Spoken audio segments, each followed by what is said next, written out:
અમરેલીના રાજુલા તાલુકાના દેવકા ગામે દેવકા વિદ્યાપીઠ ખાતે જ્ઞાન કળશ પ્રદર્શનનું ભવ્ય આયોજન કરવામાં આવ્યું હતું, જેમાં વિજ્ઞાનના અવનવા પ્રોજેક્ટ, ગણિતને સરળતાથી સમજાય તે માટેના પ્રોજેક્ટ તેમજ કોયડા, ગુજરાતી, અંગ્રેજી ભાષાનું વ્યાકરણ સરળતાથી સમજાય તે માટેના પ્રોજેક્ટ, લોકજાગૃતિ માટે અંધશ્રદ્ધા નિવારણના વિવિધ પ્રયોગો વગેરે પ્રોજેક્ટ પ્રદર્શનનું આયોજન કરાયું હતું। દેવકા વિદ્યાપીઠના તમામ કુલ 950 બાળકોએ આ કાર્યક્રમમાં ભાગ લીધો હતો।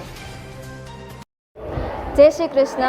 હું દેવકા વિદ્યાપીઠમાં અભ્યાસ કરતી વિદ્યાર્થીની સાવલિયા યશ્વી ગત તારીખ 30 સપ્ટેમ્બર 2024ને વાર સોમવારના રોજ અમારી શાળામાં જ્ઞાન કળશ પ્રદર્શનનું આયોજન કરવામાં આવ્યું હતું, જે આપ સૌના સાથ અને સહકારથી ખૂબ જ સફળ પુરવાર થયું છે, જેમાં 950 વિદ્યાર્થીઓએ મળીને 200 જેટલા પ્રોજેક્ટ બનાવ્યા હતા। વિવિધ પ્રોજેક્ટ જેમ કે વિજ્ઞાનને લગતા વિવિધ મોડેલ, ગણિત સાથે ગમત, કલા, ભાષા, જેમાં ગુજરાતી અને અંગ્રેજી ભાષા વિદ્યાર્થીઓ સરળતાથી સમજી શકે તેવા પ્રયોગો અને અંધશ્રદ્ધા નિવારણના પ્રયોગો કરવામાં આવ્યા હતા।